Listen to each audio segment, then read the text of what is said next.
अस्सलाम वालेकुम dear students, welcome back to my channel. ये है आपका favourite channel your free academia. बच्चों, आज की जो मेरी वीडियो है वो है 9th और 10th स्टूडेंट्स के लिए। ठीक है, ये मेरे फेवरेट स्टूडेंट्स हैं 9th और 10th के बच्चे, क्योंकि मैं इनको बहुत देर से पढ़ा रही हूँ। उनके लिए बहुत सारे गेस्ट पेपर्स जो हैं वो अपलोड कर रही हूँ, पेरेंट्स स्कीम अपलोड कर रही हूँ। बच्चों, बेसिकली आप लोगों के बोर्ड के पेपर्स जो है ना, उनकी डेट अनाउंस हो चुकी है। ठीक है, आपने नेट पे भी देखा होगा, अक्सर वीडियोस में भी देखी होंगी कि आप लोगों की डेट जो है वो अनाउंस हो चुकी है, कि आप लोगों के पेपर जो हैं वो बहुत करीब आ चुके हैं। मार्च के अंदर आप लोगों के पेपर होंगे। नकारा बच चुका है। अब आप लोगों ने करना है कि सुस्ती छोड़ देनी है, कमर कस लेनी है, लापरवाही को आपने मुकम्मल तौर पर खैरबाद कह देना है। शादियों और दावतों से भी फिलहाल तौबा कर लो। सेंसिबल बच्चे ज़रूर फिक्रमंद होंगे और सोच रहे होंगे कि कौन सी स्ट्रेटजी को हम इस्तेमाल करें, कौन से टिप्स एंड ट्रिक्स को हम फॉलो करें कि हम हाईएस्ट मार्क्स जो हैं वो गेन कर सकें। बच्चों, आपकी इस मुश्किल का हल लेकर मैं आप लोगों के पास आई हूँ। ठीक है, आज से सारी वीडियोस इसी चीज़ के बारे में होंगी। मैं आप लोगों को नई से नई वीडियो बनाऊंगी उस बारे में। पेपर स्कीम्स होंगे, पेपर पैटर्न होंगे, टिप्स एंड ट्रिक्स होंगे, मॉडल पेपर होंगे, गेस्ट पेपर होंगे। हर तरह की वीडियो जो है वो आज से अपलोड की जाएगी जब तक आप लोगों के पेपर जो है वो नहीं हो जाते। ठीक है, आप लोगों ने मेरे चैनल के साथ कनेक्टेड रहना है। ठीक है, चैनल को सब्सक्राइब भी लाजमन करना है। कोई चीज़ समझ नहीं आ रही, कोई स्पेसिफिक चीज़ के ऊपर आप लोग वीडियो चाहते हो तो लाजमन आप लोग कमेंट करो। इंशाल्लाह अगली वीडियो जो होगी वो उसी के बारे में होगी।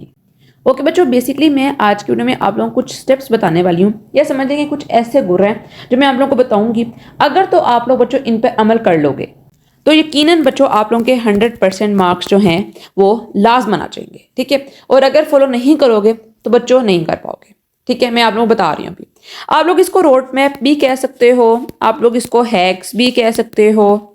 जो चीज़ आप लोगों को अच्छी लगती है आप लोग इसको कह सकते हो। ये वीडियो जो है ये तकरीबन आप समझ लो कि आप लोगों के लिए इतनी अहम है कि अगर तो आप लोगों ने इसके अकॉर्डिंग आप लोगों ने अपनी तैयारी कर ली है ना, तो मार्क माय वर्ड्स के आप लोग 90+ मार्क्स जो हैं वो गेन कर सकते हो। ठीक है, बस ये बात ध्यान में रखनी है कि वीडियो को फॉलो करना है A to Z। अच्छा बच्चों, अब आप लोगों को पता है कि जब भी एग्जामिनर जो होता है वो आपके पेपर चेक कर रहा होता है ना, तो वो ये बिल्कुल नहीं देखता कि आप लोगों ने कितना पढ़ा है। वो ये भी नहीं देखता कि कितने आवर्स आप लोगों ने जागे हैं। ठीक है, कितनी रातें आप लोगों ने जागी हैं, कितने घंटे आप लोगों ने पढ़ा है। उसको इस चीज़ से कोई फर्क नहीं पड़ता। उसको सिर्फ इस चीज़ से फर्क पड़ता है कि आप लोगों ने पेपर के अंदर लिखा क्या है, आप लोग पेपर के अंदर प्रेजेंट कैसे करके आए हो, आप लोगों ने पेपर को किस तरह लिख कर आए हो आप लोग। ठीक है, किस तरह आप लोगों ने हेडिंग्स बनाई हैं, किस तरह आप लोगों ने पॉइंट्स बनाए हैं, रट्टे वाली चीज़ लिखी है, कॉन्सेप्ट चीज़ लिखी है, डायग्राम्स बनाई है, रिएक्शन लिखे हैं, इक्वेशन लिखी हैं। ठीक है, किस तरह आप लोगों ने अपना पेपर जो है वो प्रेजेंट किया। और यही चीज़ पेपर प्रेजेंटेशन, पेपर एक्सप्लेनेशन, ये चीज़ जो होती है डिसाइड करती है कि पेपर चेकर ने आपको कितने मार्क्स जो हैं वो देने हैं।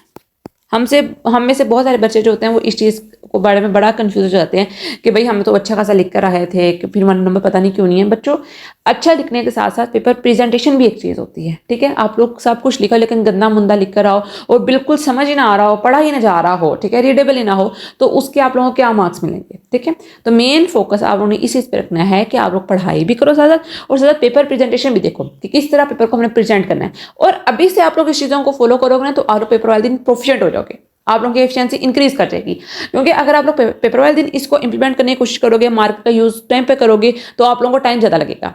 अगर तो आप लोग शुरू दिन से जिस दिन से आप लोगों की टेस्ट स्टार्ट हो रही है उस दिन से ये रूटीन फॉलो करेंगे तो आखिर पेपर वाले दिन भी आप लोगों की स्पीड जो होगी वो ज़्यादा होगी। आप लोगों को पता चल जाएगा कि कितने आवर्स के अंदर हम लोगों ने ये स्टेप करना है, कितने मिनट्स के अंदर हम लोगों ने ये लोकेशन अटेम्प्ट करना है and all of this thing. ठीक है, अब बच्चों हम सोचे चलते हैं आप लोगों के स्टेप 1 की तरफ।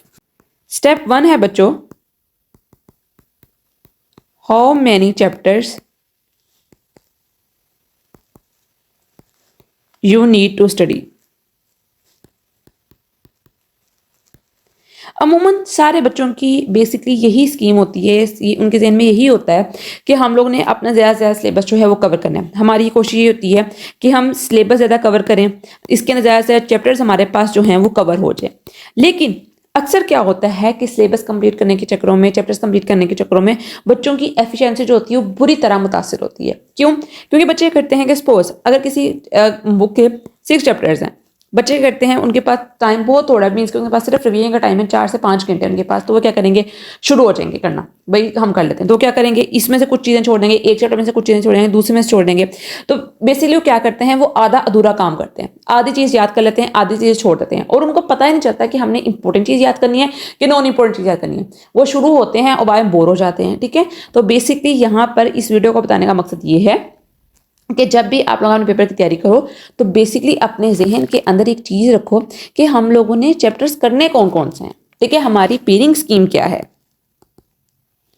पेयरिंग स्कीम के अलावा आप लोगों को पता होना चाहिए कि हमारा पैटर्न क्या है, कि आप लोगों को किस तरह का पेपर आना है।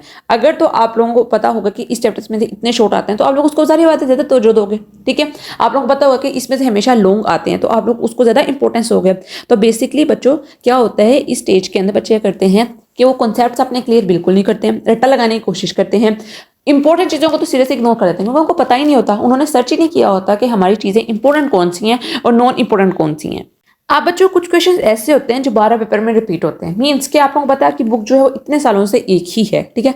सपोज अगर आप लोगों का क्वेश्चन है, जस्ट फॉर एग्जांपल हम बायोलॉजी की बुक का लिख लेते हैं, वो कहते हैं कि बायनोमियल नोमेनक्लेचर के ऊपर नोट लिखें। अब कितनी दफा बोर्ड के अंदर ये क्वेश्चन आ चुके हैं, तो इसका मतलब कि इंपॉर्टेंट क्वेश्चन है इस चैप्टर के अंदर से, ठीक है। या फिर वो कहते हैं कि कंजर्वेशन ऑफ बायोडाइवर्सिटी के ऊपर नोट लिखें, ये इंपॉर्टेंट क्वेश्चन ये बार बार आया हुआ है।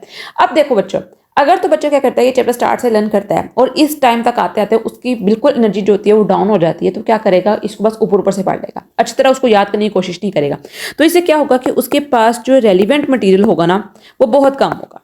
अब जब आप लोगों को पता है, मैं तो कहती हूँ कि आप लोगों के सामने पूरी बुक गिवन होती है, आप लोगों को इतनी चीजें गिवन होती हैं, आप लोगों को सारा सारा उन्होंने पेपर बताया होता है कि ये पेपर आप लोगों का आना है, ठीक है। मुश्किल तो होती ही नहीं है।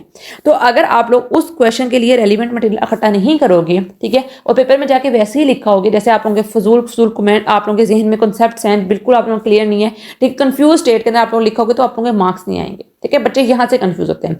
तो मेन फोकस ये करना है कि जब भी आप लोग अपनी तैयारी करने बैठो ना, तो आप लोग पहले देखो कि ये क्वेश्चन किस हद तक इंपॉर्टेंट है, ठीक है, और उसके अकॉर्डिंग फिर आप लोग उस चीज के अंदर एडिशन करो, ठीक है।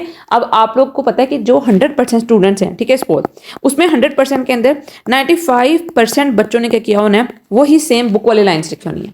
आप लोग ने बच्चों वो 5% बच्चे बनना है जिन्होंने कुछ एडिशनल लिखा होगा, ठीक है। और यही जो एडिशन आप लोगों ने लिखा होगा ये चेकर को, पेपर चेकर को इंप्रेस करेगा, उसको अट्रैक्ट करेगा और वो आप लोगों को ज्यादा नंबर देगा। कहीं ना कहीं से अगर आप लोगों की कोई गलती रहती है वो उसको आपको कहीं ना कहीं उसका मार्जिन देगा, ठीक है। टीचर्स ऐसे ही करते हैं हमेशा, वो ये नहीं करते कि आप लोगों के नंबर काट देते हैं। अगर आप लोगों ने एक क्वेश्चन बहुत अच्छी तरह अटेम्प्ट किया है वो कहीं ना कहीं उसका मार्जिन जरूर देता है, ठीक है। इतने भी क्रूअल नहीं होते हैं टीचर, कुछ कुछ होते हैं लेकिन इतने नहीं होते हैं कि वो आप लोगों को नंबर ना दे। तो आप लोगों ने कोशिश करनी है कि आप लोग हर एक चीज़ जो है अच्छी तरह अटेम्प्ट करके आओ। ओके बच्चों, स्टेप 2 में हमारे पास आता है आंसर राइटिंग हैक्स। बच्चों ज्यादा से मार्क्स लेने के लिए आप लोगों के लिए ये टिप जो है बहुत बहुत बेनिफिशियल है। बच्चों देखो, आप लोग अपने सीनियर से या फिर अगर आप लोगों के बहन भाई हैं, आप लोग टीचर से, आप लोगों से अक्सर सुनते होंगे कि बच्चों ये वाला क्वेश्चन जो है वो आप लोगों ने इस तरह अटेम्प्ट करना है, ये वाला क्वेश्चन इस तरह आप लोगों ने अटेम्प्ट करना है। इसके अंदर बेसिकली दो चीजें आती हैं। देखो, कुछ क्वेश्चंस ऐसे होते हैं जिसके अंदर उन्होंने सिर्फ सिंपल कहा होता है कि इसको डिफाइन करें, ठीक है। अब देखो बच्चे ये करते हैं कि उन्होंने कहा है डिफाइन फोर्स। अब बच्चे क्या करेंगे, सिंपल फोर्स का जो है फॉर्मूला लिखा, वो डेफिनेशन लिखाएंगे। अब इसके अंदर क्या आ सकता है, आप इसके अंदर आ सकता है कि फोर्स को किसने डिस्कवर किया था, इसका फॉर्मूला क्या होता है, इसके एसआई यूनिट क्या होते हैं, कितने पॉइंट्स होंगे, 4 से 5 पॉइंट आसानी से हो गए। अब ये चीज़ क्या होती है, बच्चे पेपर के अंदर इंप्लीमेंट नहीं करते हैं, ना ये बच्चे टेस्ट सीरीज के अंदर करते हैं, ना अकेडमीज के अंदर करते हैं और ना ही बोर्ड पेपर के अंदर करते हैं। तो यहाँ से क्या होता है कि उनके मार्क्स डिडक्ट होने के चांसेस बढ़ जाते हैं। दूसरी चीज़ क्या होती है, एक तो ये हो गया ना कि how to manage relevant information, कि आप लोगों को पता हो कि इसके अंदर ये चीज़ हमने लिखनी है, जिसके नहीं लिखनी है। सपोज एक और एग्जांपल मैं आप लोगों को दे देती हूँ। एक तो मैंने फोर्स की डेफिनेशन वाली दी ताकि आप लोगों को समझ आ जाए। फिजिक्स के हवाले से, केमिस्ट्री के हवाले से आप लोग देख लेते हैं। अगर वो आप लोगों से कहते हैं व्हाट आर न्यूट्रलाइजेशन रिएक्शंस, ठीक है, आप लोगों को पता है एसिड और बेस जब मिलते हैं तो आपके पास क्या बनाते हैं, सॉल्ट बनाते हैं, और वाटर जो होता है वो एलिमिनेट होता है। ये न्यूट्रलाइजेशन की एग्जाम्पल है। अब इसके अंदर बेसिकली क्या है, उन्होंने कहा व्हाट आर न्यूट्रलाइजेशन रिएक्शन, तो आप लोग डेफिनेशन मस्त लिखो, ठीक है। कुछ बच्चे होंगे सिर्फ डेफिनेशन लिखेंगे, भाई चढ़ो निकलाते हैं बस निकलो यहाँ से बाहर, डेफिनेशन लिखे। अब कुछ ऐसे बच्चे होंगे जो डेफिनेशन भी लिखेंगे, ठीक है, उसमें तो रिएक्शन भी लिखेंगे, बताएंगे कि ये हमारे पास एसिड है, ये हमारे पास बेस है, प्रोडक्ट में हमारे पास क्या बन रहा है ये बताएंगे, और साथ 2 एग्जाम्पल्स दे देंगे कि हाँ भी 2 एग्जाम्पल, क्योंकि ये तो इतने सिंपल रिएक्शंस हैं, एसिड और बेस है, कोई भी एसिड उठाओ कोई भी बेस उठाओ, नीचे आप लोगों के पास क्या बन जाएगा, ये बन जाएगा। और जो कुछ बच्चे होंगे वो क्या करेंगे, अगर वो देखेंगे कि हाँ भाई इसके अंदर थोड़ी सी इन्फॉर्मेशन बच रही है तो करेंगे तो इसके टाइप्स भी लिख देंगे, ठीक है, 1-2 टाइप्स भी लिख देंगे। बेसिकली बच्चों क्या होता है, हमारे ये बहुत बुरा कॉन्सेप्ट समझ जाता है कि बच्चे कहा है कि शॉर्ट क्वेश्चन आंसर है तो ये 2 से 3 लाइनों के ऊपर होना चाहिए। नहीं बच्चों, शॉर्ट क्वेश्चन का मतलब ये होता है कि आप लोगों ने जो उसने क्वेश्चन पूछा है ना उसको आप लोगों ने सेटिस्फाई करके आ रहा है, उसको बताकर आना है कि मुझे ये क्वेश्चन आता है। इतना लंबा भी नहीं होना चाहिए कि दूसरे पेज तक जाए और इतना छोटा भी नहीं होना चाहिए कि वो आपको 1 नंबर दे दे। अगर सपोज आप लोगों की देखो 4 से 5 लाइनें जो होती हैं वो एक नॉर्मल क्वेश्चन के लिए होती हैं, पूरी पूरी लिखी हुई, ठीक है। अगर तो उसने थोड़ा सा डिफाइनिंग आप कह दे डिफाइन करें किसी चीज़ को, तो आप लोग एग्जाम्पल लिखो, रिएक्शन लिखो, डायग्राम बनाओ, ठीक है। ये सारी चीज़ें जो होती हैं ये उसका पार्ट होती हैं क्वेश्चन का, ठीक है। अगर उन्होंने आपको बेसिकली क्वेश्चन के अंदर एक हिंट दिया होता है कि हमें ये चीज़ चाहिए, और बाकी चीज़ें आप लोगों ने खुद ब खुद प्रोवाइड करनी होती हैं, ठीक है। तो ये आप लोग जब इसको पढ़ोगे, जब आप लोग इसको पेपर टेस्ट सीरीज के अंदर इसको इंप्लीमेंट करोगे, तभी आप लोग प्रोफिशिएंट होगे कि आप लोग फाइनल टाइम के अंदर इसको देखो। दूसरी चीज़ क्या आती है? दूसरी चीज़ आती है कि आप लोगों ने अपने आंसर्स को लिखना किस तरह है। मीन्स कि आप लोगों को पता है कि एक क्वेश्चन जो होता है वो आप लोगों को बहुत अच्छा आ रहा है, एक जो होता है वो आप लोगों को मॉडरेट आ रहा है, और एक जो होता है वो आप लोगों को बिल्कुल नहीं आता। इसको बेसिकली फॉलो करने का क्या तरीका होता है? सबसे पहले तो आप लोगों ने वो क्वेश्चन लिखना है जो आप लोगों को मॉडरेटली अच्छा आता है, ठीक है। उसके बाद आप लोगों ने बहुत अच्छा क्वेश्चन लिख देना है। उसके बाद आप लोगों ने मिड के अंदर वो क्वेश्चन लिखने हैं जो आप लोगों को इतने अच्छी तरह नहीं आते, क्योंकि पहले उसका थोड़ा सा पर्सपेक्टिव बन जाता है कि बच्चों को आता है, ठीक है। और एंड पर आकर जब आप लोगों के पास 4 और 5 क्वेश्चन आ रहे हैं, तब आप लोगों ने बहुत अच्छे वाले क्वेश्चन लिख देने हैं, ठीक है। आप लोग अपने अकॉर्डिंग भी लिख सकते हो। अगर कोई बच्चा होता है कि जिसको सारे क्वेश्चन आते हैं, वो अच्छा लिख सकता है। लेकिन मेरी तरफ से यही हमेशा बच्चों को सजेशन रही है कि क्वेश्चन हमेशा वही चूज करना है जिसके अंदर आपके पास डेफिनेशन के साथ साथ फॉर्मूला हो, एग्जाम्पल्स हो, डायग्राम हो, उस पर आप लोगों की इक्वेशंस हो, रिएक्शंस हो, ठीक है, फिगर हो। इस तरह के क्वेश्चन आप लोगों ने चूज करके आना है। बायोलॉजी का पेपर जो वैसे ही आप लोग मैंने पहले बहुत दफा बताया है कि इनकम्प्लीट होता है विदाउट डायग्राम्स, ठीक है। केमिस्ट्री पेपर इनकम्प्लीट होता है विदाउट रिएक्शन, और फिजिक्स का पेपर जो होता है वो इनकम्प्लीट होता है विदाउट इक्वेशंस, ठीक है। तो आप लोगों ने ये अपने बात ध्यान में रखनी है। कॉन्सेप्चुअल क्वेश्चन भी आप लोग लिख कर आओ, एक एक्स्ट्रा कॉन्सेप्चुअल क्वेश्चन भी कर दो। लेकिन मेरी तरफ से आप लोगों को यही सबसे अच्छी सजेशन है कि वो क्वेश्चन चूज करो जिसके अंदर उन्होंने डिफाइन का हो, ठीक है, उन्होंने बताया कि हमें ये रिक्वायर्ड है चीज़, ये बताएं, तो जिसके अंदर आप लोग एक्स्ट्रा इन्फॉर्मेशन थोड़ी सी लिख सको, ठीक है। अब बच्चों एक और बात जो मैं आप लोगों को यहाँ पर मेंशन करना चाहती हूँ वो ये, देखिए बच्चों, आप लोगों को पता है कि बोर्ड वालों को कुछ इंस्ट्रक्शंस दी जाती हैं। मींस कि उनको कुछ इंस्ट्रक्शन, जो पेपर सेटर होता है या पेपर चेकर का हेड होता है, उन्होंने कुछ इनको इंस्ट्रक्शन दी होती है। मींस कि अगर आप लोगों का एक लॉन्ग क्वेश्चन जो है वो 5 मार्क्स का है, तो उनको इंस्ट्रक्शन दी होगी कि आप लोगों का ये पार्ट जो होता है वो इतने नंबर का है, ये पार्ट जो है इतने नंबर का है। सबसे ईजी एग्जाम्पल देख लेते हैं। आप लोगों को अक्सर बताया भी जाता है इंग्लिश लेटर की या फिर उर्दू लेटर की, देख लेते हैं, खत की, ठीक है। बेसिकली इसके अंदर क्या होता है, आप लोगों को पता है जो स्टार्ट वाले जो इसके अंदर आप लोगों ने लिखा होता है examination hall, city, ABC, date, my dear uncle, ये सपोज फॉर एग्जांपल कि 2 मार्क्स के। उसके बाद आप लोगों ने जिसको मुखातिब किया माय डियर अंकल, ठीक है, आप लोगों का जो बीच में आ जाता है नफ्से मजमून, ठीक है, और एंड पर जो आपका वसलाम, आपका मुखलिस, अलिफ बेजी, ये सारी चीज़ों के मार्क्स होते हैं। ये 6 नंबर का हो सकता है, ये 2 नंबर का हो सकता है, ठीक है, ये 2 नंबर का हो सकता है, और ये जो आप लोगों ने जिसको मुखातिब करना है ये 2 नंबर का हो सकता है। मीन्स कि इस तरह उन्होंने पार्ट को डिवाइड किया होता है, और ये वेरी भी कर सकता है, डिपेंड करता है। तो अब देख लो, अगर आप लोगों ने यहाँ पर स्टार्ट के अंदर कोई गड़बड़ कर लिया, मीन्स कि अगर आप लोगों ने सिटी ABC को इस तरह लिखा है, सिटी ABC, ये आप लोगों को पता है, आप लोगों को पता होना चाहिए ये रॉन्ग मेथड है, कोमा कभी भी नहीं आते। यहाँ पर आता है सिटी A.B.C, इस तरह आता है, तो आपके नंबर यहाँ से काट देगा। तो आप लोगों को पता होना चाहिए कि किस तरह आप लोगों को पेपर अटेम्प्ट करके आना है। सारी की सारी इंस्ट्रक्शन उन्होंने आपको दी होती हैं, ठीक है। आप लोग अपनी बुक देखो, लर्नर्स देखो, कोई भी गाइड, सनशाइन देखो, कोई भी आप लोग गाइड बुक देखो, उर्दू इंग्लिश के शायद सरमाए देखो, कोई भी चीज़ देखो, आप लोगों को वहाँ पर गिवन होगा कि ये चीज़ जो होती है वो इतने मार्क्स कैरी कर रही होती है। तशरीह की बात कर लें तो उसके अंदर भी नंबर होते हैं ना, कि आप लोगों का सियाक़-व-सबाक़ कितना है, तशरीह इतनी है, ठीक है, ख़त कुशीदा अल्फाज के मायने इतने हैं, हवाला मतन इतने का है। तो ये बेसिकली क्या है, ये चीज़ें हैं जो बच्चे अक्सर मिस कर देते हैं, ठीक है। उसके अलावा बच्चों एक और बहुत इंपॉर्टेंट बात, बच्चे कुछ क्वेश्चन जो होते हैं वो एम्प्टी छोड़ आते हैं। मीन्स कि उनको करके नहीं आते। बेसिकली एक तो उनको आ नहीं रहे होते, ठीक है, और वो सोल्व करने की बजाय उसको एम्प्टी छोड़ आते हैं, मीन्स कि उसको पार्ट ऑफ कंप्लीटिंग कहते हैं। मेरा हमेशा से बच्चों को यही सजेशन रहा है, बच्चों आप लोगों को क्वेश्चन आता हो या ना आता हो, कराओ। कोई ना कोई बात, कोई ना कोई पॉइंट जो होता है वो कभी ना कभी जो होता है वो ठीक हो ही जाता होता है, ठीक है।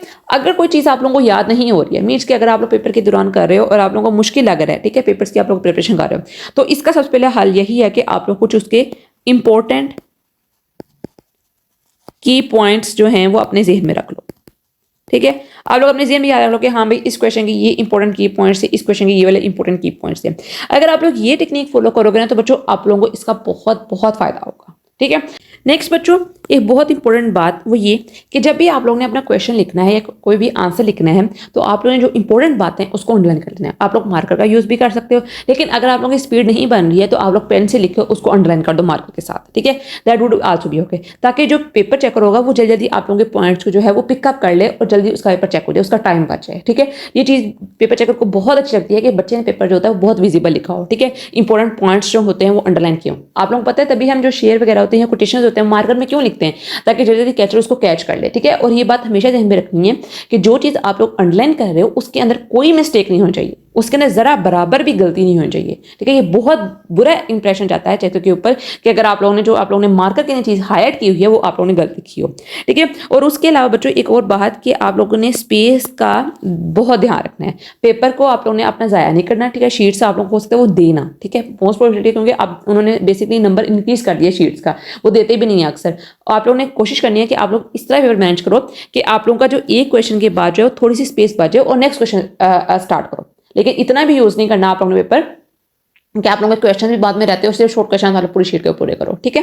बहुत अच्छी उन्होंने शीट्स प्रोवाइड की होती हैं, तो आप लोगों ने ध्यान से एहतियात से पेपर आप लोगों ने शीट यूज करनी है। और हर एक जो शॉर्ट क्वेश्चन होता है उसके बाद आप लोगों ने कोई भी डिजाइनिंग कर देनी है, ताकि पता चल जाए पेपर को कि आप लोगों ने क्वेश्चन जो है वो नेक्स्ट स्टार्ट कर लिया। मिड के अंदर करोगे तो जारी बहुत विजिबल हो जाएगा, इधर स्टार्ट में करोगे तो ये इतना ज़्यादा अच्छा नहीं लगता। मिड के अंदर करोगे तो उसको पता चलेगा कि नेक्स्ट क्वेश्चन जो स्टार्ट हो गया है। और जब आप लोगों ने नेक्स्ट पार्ट स्टार्ट करना हो तो दरमियान में लंबी सी लाइन लगा दो, ताकि पता चल जाए कि उसको कि नेक्स्ट पार्ट जो है वो स्टार्ट हुआ है, और बड़ा करके लिखना है कि नेक्स्ट पार्ट हमारा स्टार्ट हुआ है, ठीक है, ताकि उसको चेक करने में आसानी हो। अब चलते हैं सबसे बहुत इंपॉर्टेंट पार्ट जो कि हमारा किस चीज़ का है, वो हमारा आता है रिवीजन का। इसके बारे में बच्चों की बहुत ज़्यादा क्वेश्चन होते हैं, रिवीजन किस तरह करें, और हर बच्चे की एक अलग अलग टेक्निक होती है। कुछ बच्चे जो होते हैं प्रेफर करते हैं कि हम A to Z सारा याद करें, ठीक है, हमारे हर एक चीज़ रिवीजन होनी चाहिए, हमारी हर एक चीज़ हमें याद होनी चाहिए, ठीक है। अगर हम नहीं याद करेंगे तो हमें भूल जाएगा, ठीक है। बच्चों की कुछ ऐसी चीज़ें होती हैं, लेकिन इसका सबसे अच्छा तरीका ये है कि क्योंकि बेसिकली आप लोगों के पास टाइम बहुत थोड़ा होता है, ठीक है, तो इसके लिए आप लोग सबसे पहले ये कर लो कि आप लोग पास्ट पेपर्स देखो। पास्ट पेपर्स के अंदर जो जो इंपॉर्टेंट क्वेश्चन आ रहे हैं, बार बार रिपीट हो रहे हैं, आप लोग उनको बहुत दफ़ा देखो, ठीक है। क्योंकि इससे बेसिकली क्या होता है कि बच्चे थोड़े टाइम के अंदर रिवीजन कर लेते हैं, ठीक है। अगर वो स्टार्ट से करोगे तो हो सकता है कुछ चीज़ें आप लोगों की रह जाएं, कुछ चीज़ें आप लोगों से होना टाइम थोड़ा बचे आप लोगों के पास, ठीक है। तो आप लोगों ने कोशिश करनी है कि सबसे पहले आप लोग पास पेपर्स के अंदर जो मोस्ट रिपीटेड क्वेश्चन आए हैं उनको आप लोग रिवीजन उनकी स्टार्ट करो, ठीक है। इससे आप लोगों की बहुत हेल्प हो जाएगी आप लोगों की, ठीक है। और इसके अलावा आप लोग सर्च भी कर सकते हो 100 टॉप इंपॉर्टेंट क्वेश्चन, ठीक है, 100 top important, 200 top important question, 200 important short question, इस तरह करके आप लोग कोई भी वीडियो सर्च कर सकते हो। पास्ट पेपर्स के ऊपर बहुत सारी अवेलेबल हैं, गूगल के ऊपर अवेलेबल हैं, तो आप लोग इस तरह करके भी चीज़ें आप लोग अपनी सर्च कर सकते हो ताकि आप लोग रिवीजन जो हो जल्दी कर सको। और उस रिवीजन के बाद आप लोग जब अपनी कर ली रिवीजन, उस पर जो आप लोग चीज़ें रह गई हैं उनको आप लोग एक नज़र देख लो। ये बहुत ज़्यादा एफिशिएंट और क्विक वे है कि आप लोग अपनी रिवीजन जो है वो कंप्लीट कर सकते हो। तो बच्चों ये थी कुछ आप लोगों की टिप्स एंड ट्रिक्स। मैंने इधर से पूरी कोशिश की है कि मैं आप लोगों को बताऊंगी किस तरह आप लोगों ने स्टार्ट ऑफ द डे से लेके एंड ऑफ द डे तक आप लोगों ने किस तरह आप लोगों ने अपनी तैयारी करनी है, कौन सी चीज़ें जो है वो आप लोगों ने अपने ज़हन में रखनी है। टीचर जो होते हैं बच्चों को कैसे प्रोवाइड कर रहे होते हैं, चीज़ें बता रहे होते हैं, लेकिन उनको ये मोटिवेशन नहीं देते कि आप लोगों ने तैयारी किस तरह करनी है। अक्सर बच्चों का यही क्वेश्चन होता है कि मैम हम तैयारी किस तरह करें, ठीक है, हमें मैडम बताएं कि हम तैयारी किस तरह करें, स्टार्ट किस तरह करें, उनको कोई सोर्स ऑफ मोटिवेशन नहीं मिल रहा होता। तो बेसिकली ये वीडियो जो होती है, इस तरह की वीडियोज होती है मेरे चैनल पर भरी पड़ी हैं, आप लोग जो चाहो वीडियो देख सकते हो और बार बार देखो। अगर आप लोग थोड़ा सा लो फील कर रहे हो दोबारा लगा लो वीडियो, ठीक है, दोबारा देखो। मेरा मकसद ये है कि मैं आप लोगों को, अगर मैं आप लोगों के साथ फिजिकली अटैच नहीं हूँ तो मैं आप लोगों को ऑन द यूट्यूब बताऊंगी किस तरह आप लोगों ने पेपर्स की तैयारी जो है वो करनी है, ताकि आप लोग A1 जो मार्क्स हैं वो सिक्योर कर सको, ठीक है। क्योंकि हमारे दौर के अंदर ये सब चीज़ें इतनी अवेलेबल नहीं थी, ठीक है। तो आप लोगों के पास अब बहुत सारा टाइम है, आप लोग पढ़ो इसको, ठीक है, टाइम बिल्कुल वेस्ट मत करो, ये चीज़ें आप लोग अपने ज़हन में रखो, ठीक है। और उसके अलावा आप लोग इन सारी चीज़ों को कह सकते हो पॉइंट्स बना के अपने स्टडी टेबल के ऊपर अटैच कर सकते हो, बुक्स के स्टार्ट के अंदर लिख सकते हो, कहीं भी आप लोग चीज़ें लिख सकते हो, ताकि आप लोगों के ज़हन के लिए बार बार चीज़ें देखती रिवॉल्व करती रहें, ठीक है। और जब भी आप लोगों को लगे कि हम अब इसको अपने प्रोक्रेस्टिनेशन का शिकार हो रहे हैं, अच्छी तरह पढ़ नहीं रहे हैं, तो बार बार वीडियोज़ देखो, ठीक है। एक हद तक, एक सर्टेन लेवल तक इंसान जो होता है वो मोटिवेशन ले सकता है। उसके बाद क्या होता है कि वो कहता है नहीं यार बस मैंने नहीं लेनी, मैंने नहीं पढ़ना, ठीक है। तो आप लोगों ने ज़रूरी है कि सभी वीडियोज़ जो है वो सेव करके देखो। जब भी लगे कि नहीं यार मेरा पढ़ने का दिल नहीं कर रहा, तो ये वीडियोज़ दोबारा ऑन कर लो, ठीक है, ताकि आप लोगों को दोबारा एक नए सिरे से आप लोगों को मोटिवेशन मिले। उसके अलावा मैं बहुत सारी मोटिवेशन वीडियो जो है वो आप लोगों को बताती रहूँगी, बनाती रहूँगी, और मेरे साइड साइड चैनल के ऊपर अवेलेबल होंगी। तो बच्चों आज के लिए इतना ही। आप सबकी वीडियो आप लोगों को अच्छी लगी होगी। वीडियो चैनल आपने सब्सक्राइब करें, वीडियो को लाइक करें और अच्छे से कमेंट भी लाजमी करें। आज के लिए इतना ही, कल मिलते हैं एक नई अच्छी और एक्साइटिंग से, तब तक के लिए फी अमानिल्लाह।